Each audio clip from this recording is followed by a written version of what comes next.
program.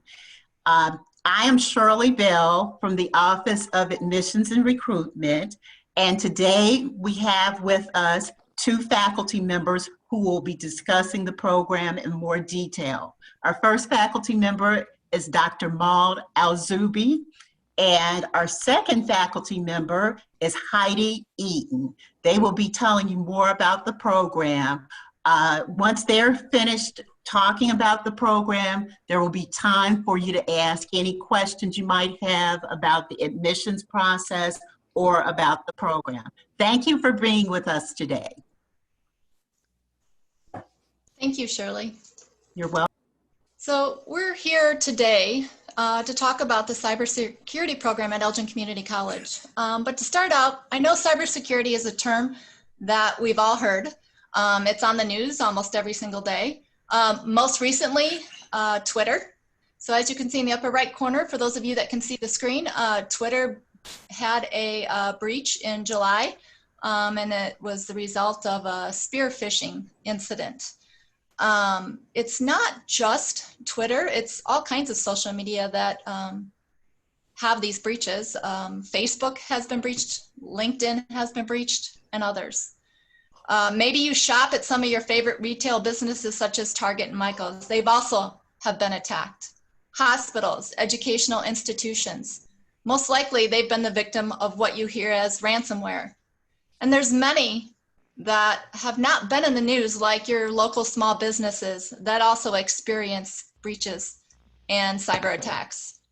Bottom line, it's everyone's responsibility to protect the data and the customers they serve, whether you're in the medical field, legal, financial, retail, small business, education, government, and others. On a personal level, you also need to protect your identity, your data, and also your devices. Some of the other points that you see on the screen are some of the upcoming cybersecurity threats that businesses are probably going to face in 2020. Cybersecurity professionals are needed to defend their organizations from these cyber attacks. They need to protect the data from potential breaches through networks, hardware, and servers. Cybersecurity is an essential career that in today's environment is only going to continue to increase as more workers gain access to their company's systems from anywhere, anytime. And as you can see, I'm sitting at home, so I'm one of those anytime, anywhere workers. And it's also going to continue to increase due to the continued advances that we have in technology, such as 5G, which I'll talk about shortly. Some of the top threats facing 2020 that you may have already started to hear about, the upcoming election, vehicle cyber attacks, and then again, the 5G to Wi-Fi security vulnerabilities. I recently, and I'm going to read this from an article that I pulled off, just some of the top threats that I thought were most interesting that we're probably going to be dealing with in 2020, something called deep fakes. Deep fakes is a combination of the words deep learning and fake. Deep fakes happen when artificial intelligence technology creates fake images and sounds that appear real. A deep fake might create a video in which a politician's words are manipulated, making it appear that the political leader said something they never did. Other deepfakes superimpose the face of popular actors or other celebrities onto other people's bodies. So deepfake is a term that you're going to be hearing a lot about when it comes to cybersecurity. Disinformation in social media, that one's actually kind of in the news right now with Twitter again and some of the posts that are being made. Social disinformation is often spread through social media such as Facebook and Twitter. Fake news becomes a hot topic. Other cybersecurity challenges with 5G. Tech experts worry that 5G is going to create additional cybersecurity challenges for businesses and government. Vehicle cyber attacks. As more cars and trucks are connected to the internet, the threat of vehicle-based cyber attacks rise. Then there's cloud jacking.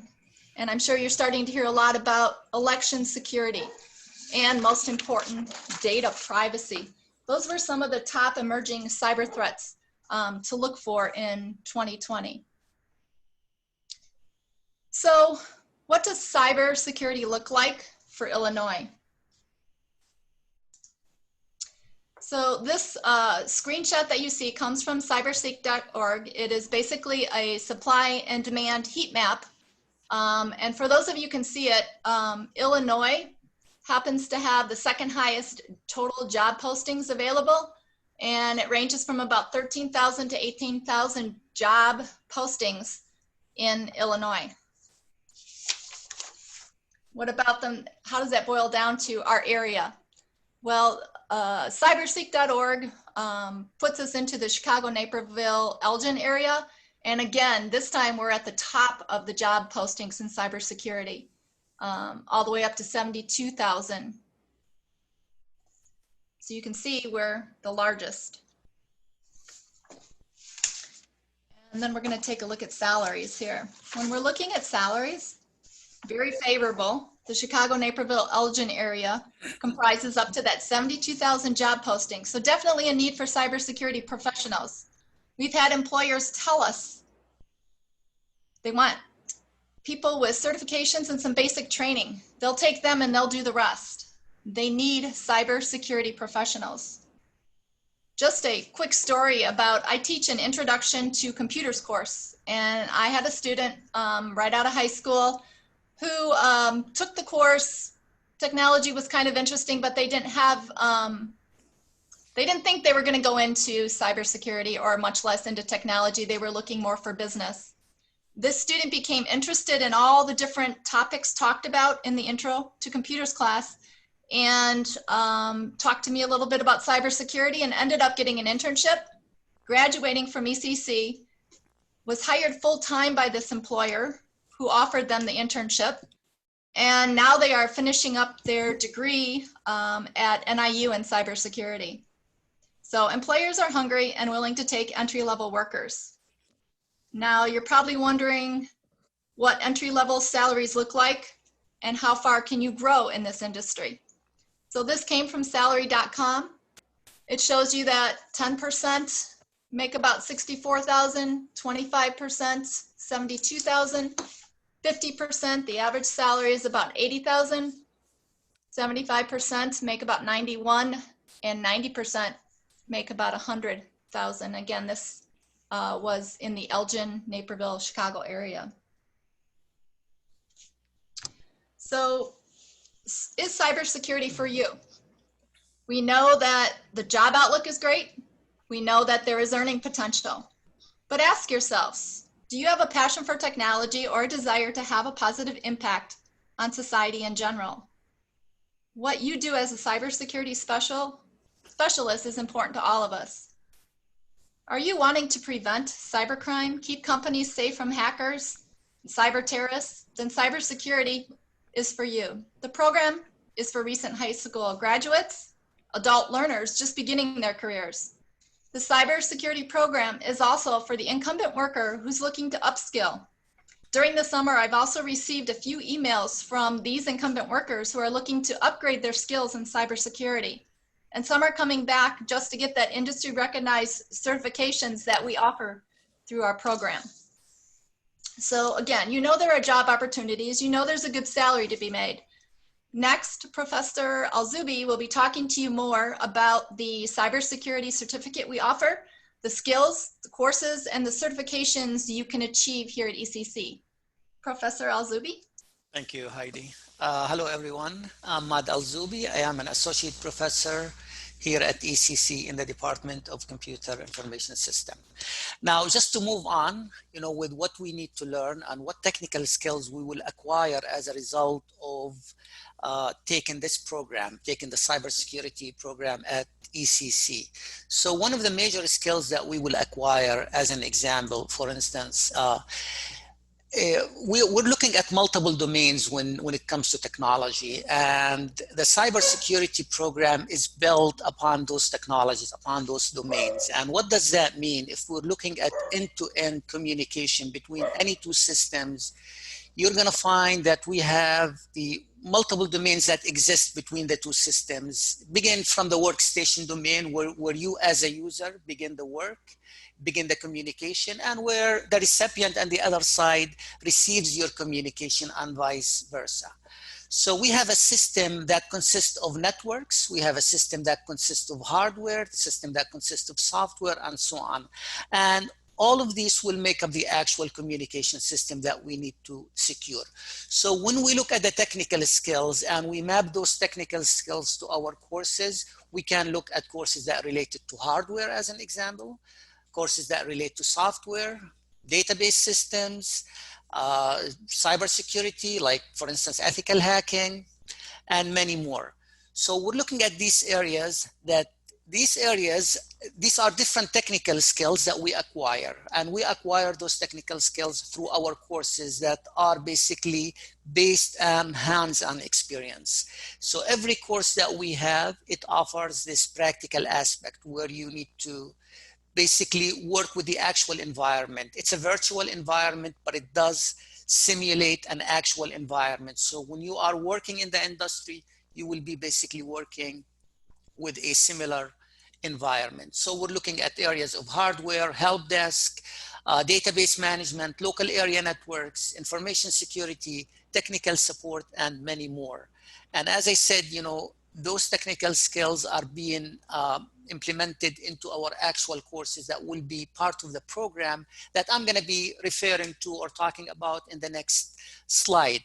Now, other skills that we acquire, which is basically, for instance, like problem solving, teamwork, communication skills, this is something that we need to have. This is not something done only at the personal skills, but this is something that you need also to have when you are working in the industry. A good example, when we learn, for instance, about communication skills, this is where, let's say you're conducting some form of penetration testing for a system. You need to be able to communicate your findings. You need to be able to communicate your solutions to the senior management. You need to be able to present your work, and so on. So communication skills is part of our program. It's part of every course. It has a special course on its own where you learn how to communicate and how to generate reports, and so on. And problem solving, this is something that we run into on day to day. This isn't something that we only overcome one single problem and we're done. It's something that we need to work with on daily basis as security professionals, as someone who is professional, who is in the IT field. This is where you have issues. This is where you have problems that you need to come up with solutions to solve those problems. And so this is something that we implement in our courses that I'm going to move on and talk about in the next slides. And so if you could, yes, please. So what courses are we offering to acquire those skills that I just talked about in the previous slide? So we have a number of courses, and something that we need to keep in mind, we're looking at the Cybersecurity-Vocational Specialist. It's a certificate, but this Cybersecurity Vocational Specialist is basically part of this AAS degree that we have at ECC. And basically, those courses that we selected, they cover the different domains and the different technical skills that you need to acquire to be ready for the market, to be ready for the industry. So I'm going to go over those number of courses that we have, the different courses that we have, and the different areas that we have, and map them to those technical skills. I know some of you may not be able to see the slides, so I'm going to name those courses. So we're looking, for instance, at the first term where we have, a basic programming course, Intro to Python. And this course basically talks about scripting, where we write programs and so on through the command line, through the command prompt. This course by itself, where if you move further in the cybersecurity program, not necessarily with this specific certificate, but if you move on, what do you need to write scripts as an example? What do you need to do, for instance, some data analysis as an example? What do you need to use this language itself, with other programming languages or on other platforms, to be able to come up with solutions and findings for whatever you're task is.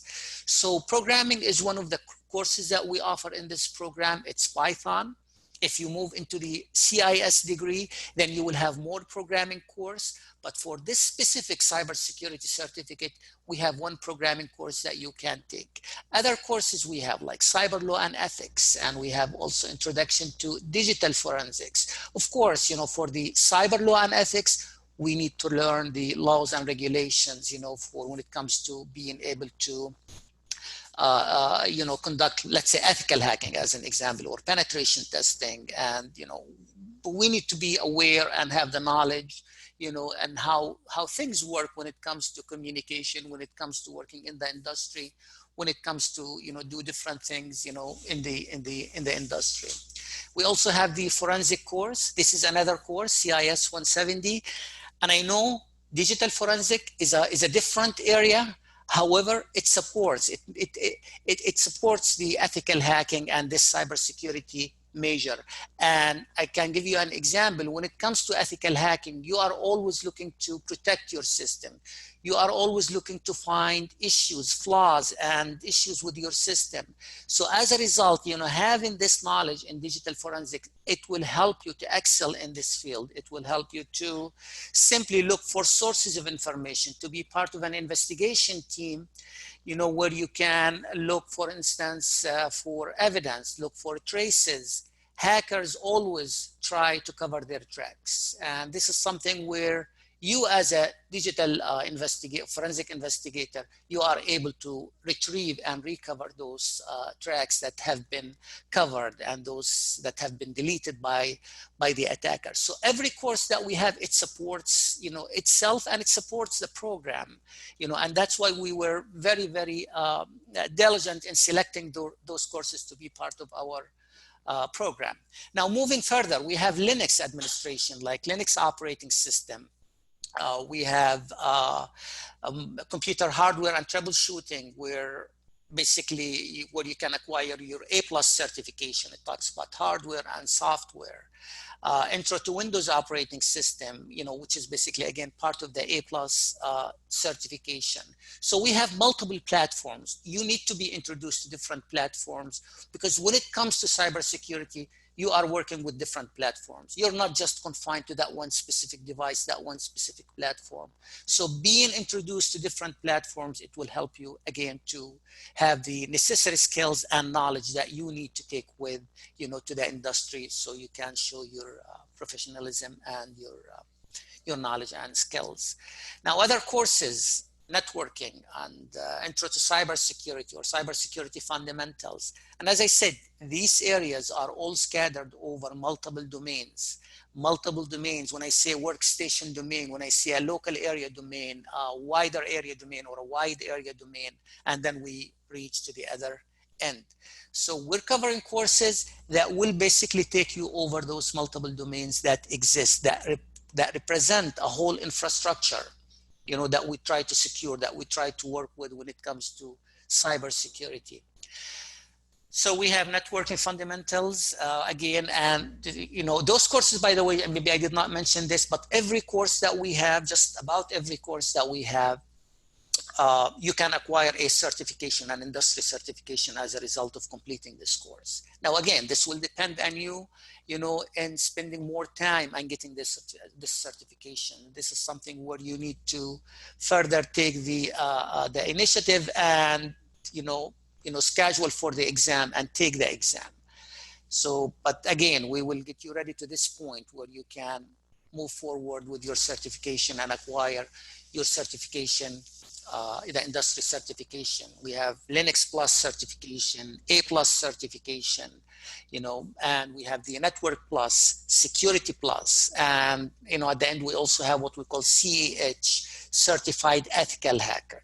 And this is another course that basically where you take, toward the end of this cybersecurity certificate, at the last term, where you have CIS 263, ethical hacking and countermeasure, and where you will be utilizing different tools. There are many tools that we will be using to basically conduct penetration testing and ethical hacking, so you can learn the tools and methods and techniques that are used, in the industry to do the job and to complete those tasks. This course also has a certification on its own. Remember, this cybersecurity certificate is part of this AAS degree, which basically you can get the certificate when you finish those courses, but also if you want to continue and get your AAS degree, which I strongly recommend myself, you can do that. Those courses will be counted toward the AAS degree. Next slide, please. So what entry level do we have, or where can we go from here? Where can we go with this certificate? I know Professor Eaton mentioned something about, where can you go in the industry and where do you get jobs and things like that. So yes, you can have an ethical hacking position. You could have a digital forensic and become a digital forensic investigator. You could become system and network administrator. And this is something it's not only related to the cybersecurity, but it's also related to our CIS program, where you take multiple courses, number of courses that will lead, to the different positions that are there.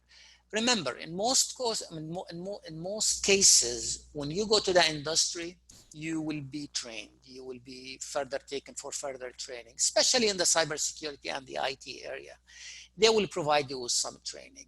For instance, let's say you want to do a forensic investigation as a result of what you already acquired from ECC by taking this course, then you probably will go for more training, for more, to be able to do the job. Same thing for ethical hacking position or system and network administration. Programmer, as I said, this is part of the CIS program. In the vocational specialist, cybersecurity vocational specialist, you are taking one programming course. But if you continue with the CIS, you're taking multiple courses that will lead to the knowledge and skills that you need to become a programmer in the industry. Database administration, you're taking one course, which basically you will learn how to manage different type of platforms, for managing records, managing, system data information related to the organization and so on. So this is our program, as I said. So if you have any question, we're here to answer your questions. So please feel free to provide us with any question, and thank you for listening. Okay. So I'll give it to Heidi from here, or actually Shirley will take over and talk about how to get started. Okay. Shirley, I think you're muted. Hello again. I'd like to mention to all of our participants that we are recording this session. Just wanted to share with you some of the important dates that are coming up. We are currently registering for our fall semester, which starts August 24th. If you would like to get started, there is still time to start. We will continue to register students until classes are full. So up until August 24th, as long as there's still space available, we will continue to register students. But we do strongly encourage you to apply and get registered for classes as soon as possible. I'd like to just mention the admissions process is very streamlined. The first part of the admissions process is to apply, and you can go to elgin.edu/apply to apply. It gives you information about how to apply and then the steps you need to follow after that. And if you would like to get in contact with us here in admissions, our information is on the screen, but you can reach us at admissions with an S at the end at elgin.edu, or you can call us Monday through Friday from, well, not this Friday, we're off tomorrow is our last Friday off, but starting next week we'll be available Monday through Friday at 847-214-7385. We're available Monday through Thursday from 8 to 5. And on Fridays, we're available from 8 to 4. So you can reach us any of those ways. Okay. Right. Thank you. Actually, we have a question in the Zoom chat, and Ahmad, I think you can probably help me answer this. It's for the Computer User Support Specialist, which is another one of the certificate programs we offer. What path and objectives does that certification lead to? Ahmad? Again, this is more of a help desk type position when we talk about user support. So we can look again, for instance, where you're in the industry, working in the industry, where you could be serving different clients or users, within the organization, as an example, responding to different queries related to computer system, related to the hardware, related to the software, and so on. So whatever, based on the needs of the organization. But this is an entry-level position, as I said. Part of this is basically acquiring the knowledge in the hardware, in the software, basic knowledge in networking, as an example, and so on. You could move forward, as I said, and acquire more courses related to, for instance, software, and more courses related to networking, advanced level networking courses. Now, what we're offering so far in this certificate is an entry-level courses. And those entry-level courses, as I said, it's more on the support side of the clients, of the users, of the employees, of the customers, depending on, your role within the organization. The interpretation for this position may vary from one organization to another, but at the end, your job, again, as I said, will basically will be related to the hardware and software, and again, technical issues in the network, in the system, and so on. Yeah. Thank you, Maude. That is actually a position that I started my career out on, was on the help desk, and definitely a job that you learn a lot. Starting out as a computer user support specialist, what you learned in the classroom does help you, but just being in that position alone, you can learn so much from that particular career. And again, it's a stepping stone, and it definitely was a stepping stone in my career as well. Any other questions?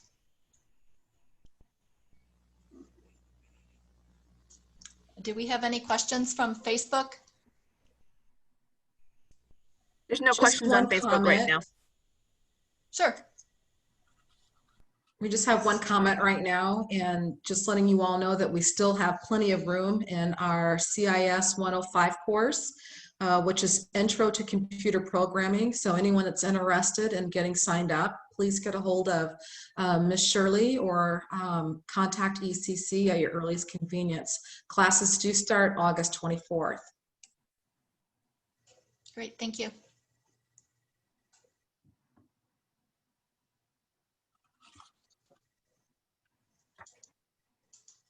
Any other questions? I do have a slide up there that gives our email, but for those of you that cannot see the slide, I'll just go ahead and give you our emails. Dr. Maude Alzoubi is malzoubi@elgin.edu. Dr. Yolanda Barnes, our Associate Dean, is ybarnes@elgin.edu. Admissions and Recruitment, Shirley Bell, is sbell@elgin.edu. And Heidi Eaton, that is myself, Professor and Instructional Coordinator, is heaton@elgin.edu. And any other questions or comments? Another comment from Facebook is that we still have seats also available in our cyber law and ethics. So we'd like to just make that announcement. Again, classes start August 24th. So please get in contact with either Heidi or Ms. Bell on campus to get registered for those classes.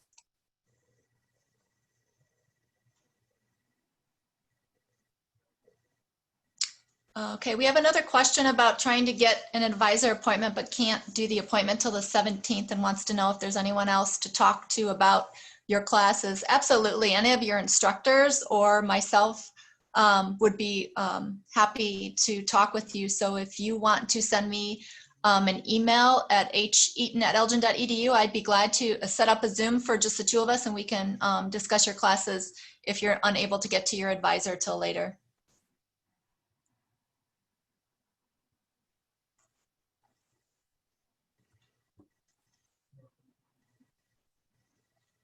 Any other questions?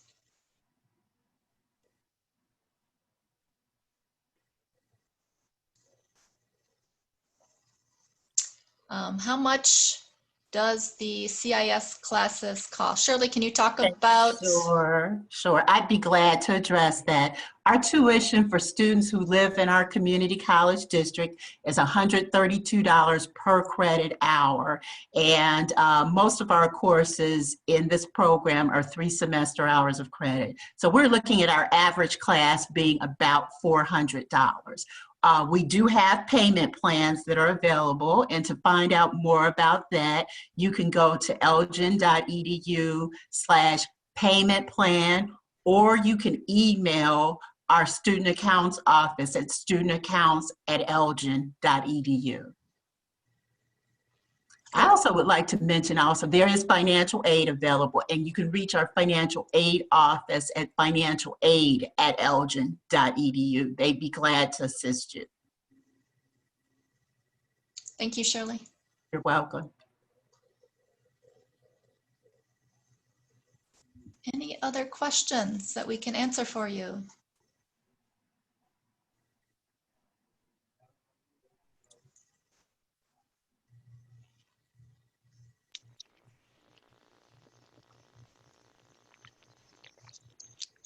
Okay, well, without any further questions, again, if you have questions that arise after we stop our Zoom meeting today, you are more than welcome to email them to any of us, and we'll make sure your question gets answered. Again, we hope you look into the cybersecurity program. It has lots of opportunities, and we're there for you. I have another question here. Are these classes online or in person? The CIS courses for fall semester are online. Some of the courses are being taught in real time. So if there is a date and time scheduled, it will be a synchronous course in which you will log on to an environment much like this, a Zoom meeting in which the instructor will teach via Zoom.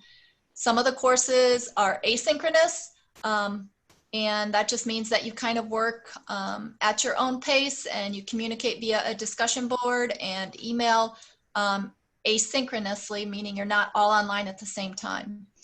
So we offer both varieties in the online environment for fall semester. And for spring semester, we have not made that determination yet as to how courses will be offered. It all depends on the environment that we're in right now.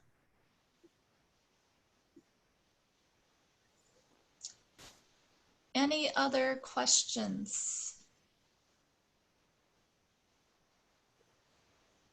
We'll have to say with the online environment and teaching in the CIS area, we're very fortunate to have technologies that simulate many of the technologies and environments that you will be in as if it were in a classroom. So the simulations that are available for the CIS area are excellent and definitely positive for the learning environment.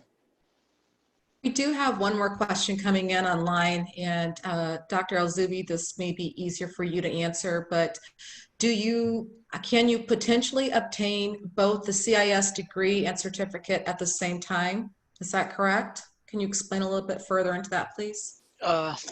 Yes, I mean, not at the same time, but I mean, the cybersecurity certificate is a shorter path. I mean, you can finish the cybersecurity certificate within a time frame. However, if you want to continue with the cybersecurity certificate and move on to the CIS program, whatever you completed, as far as courses in the cybersecurity will be counted toward the CIS program.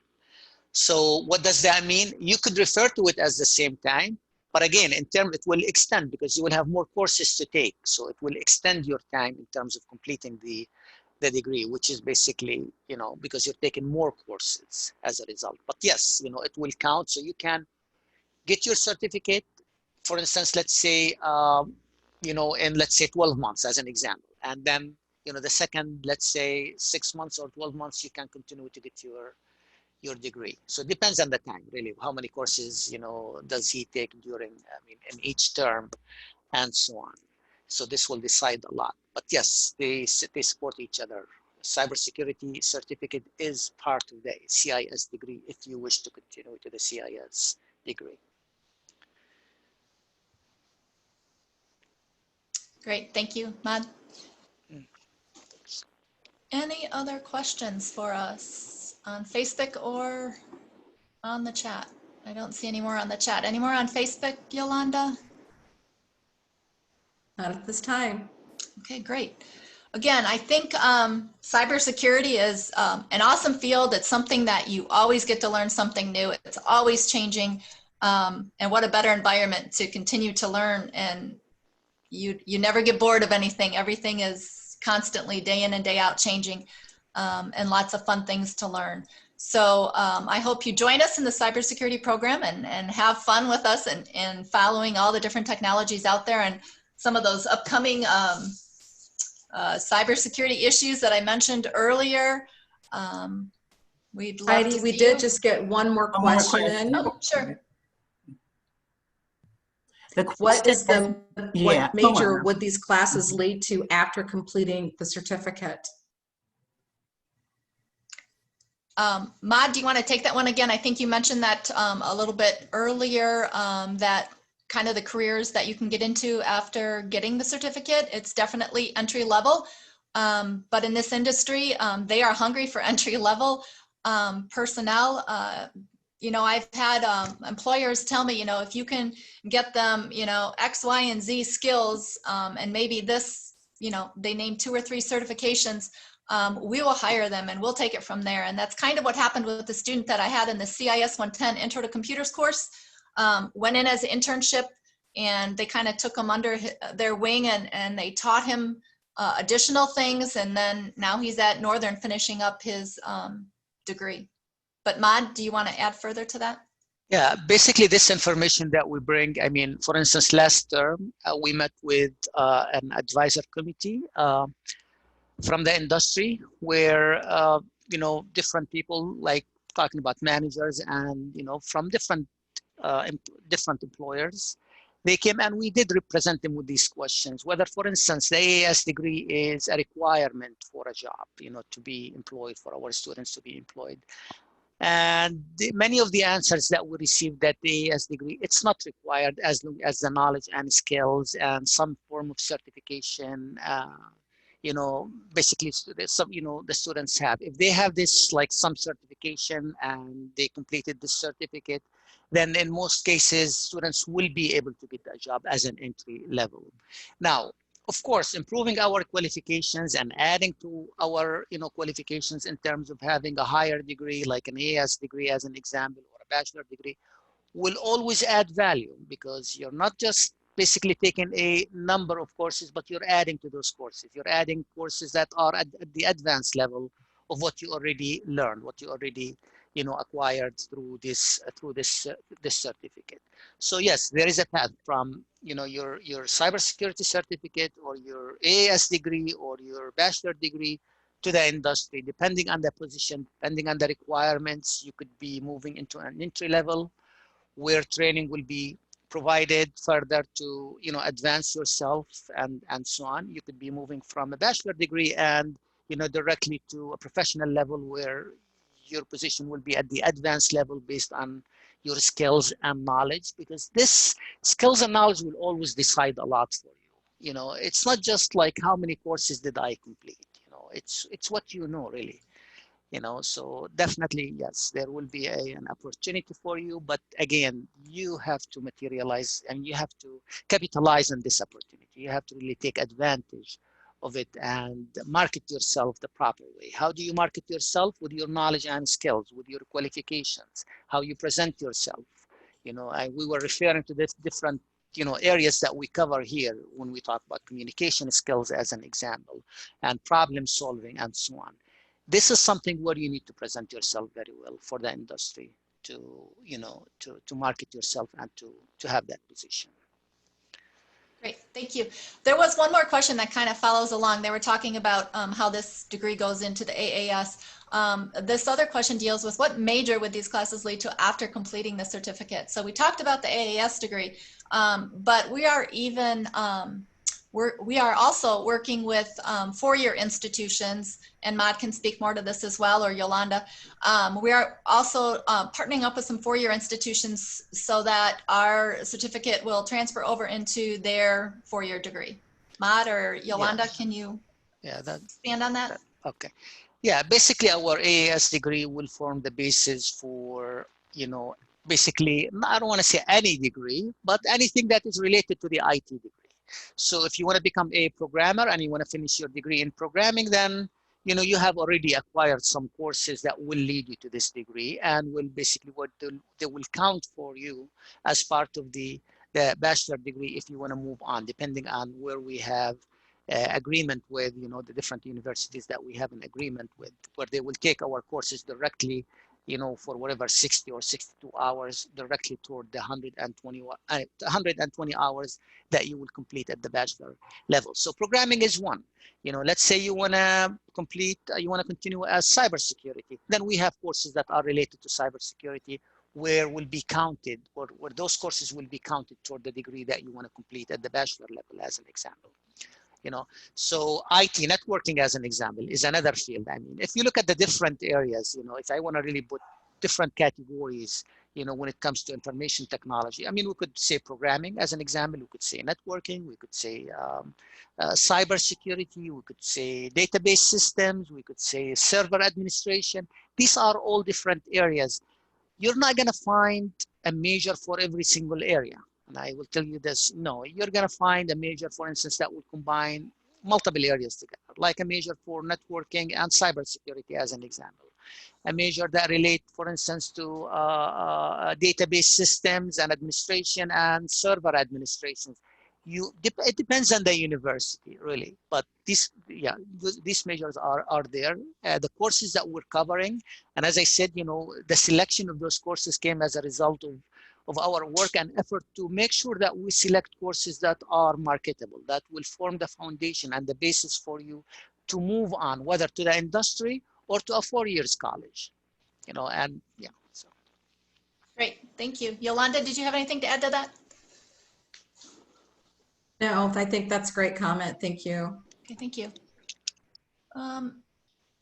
The question is, which universities are we partnered with? That's a great question that I don't have the answer to right at the moment because we are working with several, but I can get that information to you. So I will make note of that.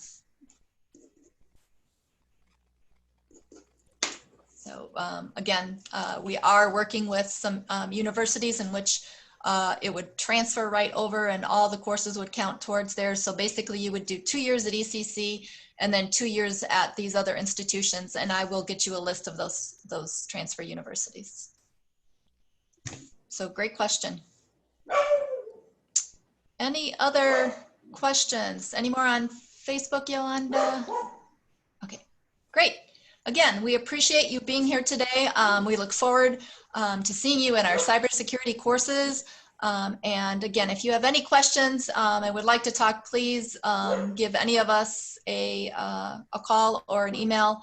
I just saw one more question come across. Is there any prerequisite to this class?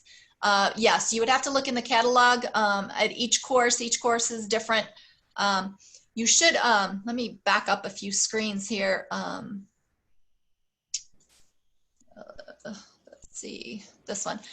You notice we have it laid out, the courses by semester. You really should follow them in that order as much as possible because we have set them up so that if there is a prerequisite, let's say for, I'm just going to pick one, 231, let's just say 230 was a prerequisite. I'm sorry, 170 was a prerequisite. And I'm just throwing that out there. It's probably not. But because it was listed in the first semester, you'd be prepared to take 231 in the second semester. So if you follow the order of these, you won't run into prerequisite issues. Also, for those of you that are in the industry and have experience in this, we have also listed that if there was a prerequisite that you'd be able to talk to an instructor about your past experience and that you may be able to gain instructor approval rather than the prerequisite if you're coming directly out of the industry. Any other questions?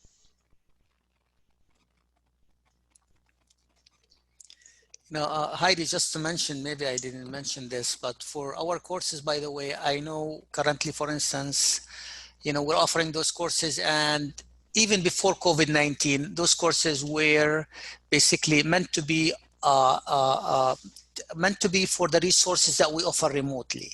And what does that mean? Every single course that we have has this hands-on experience. What do you need to do? What do you need to apply what you learn in terms of hands-on? So we have resources, remote resources to connect to. So you could do this from home. So what I'm trying to say that COVID-19 is not really, standing in our way to deliver our courses the proper way.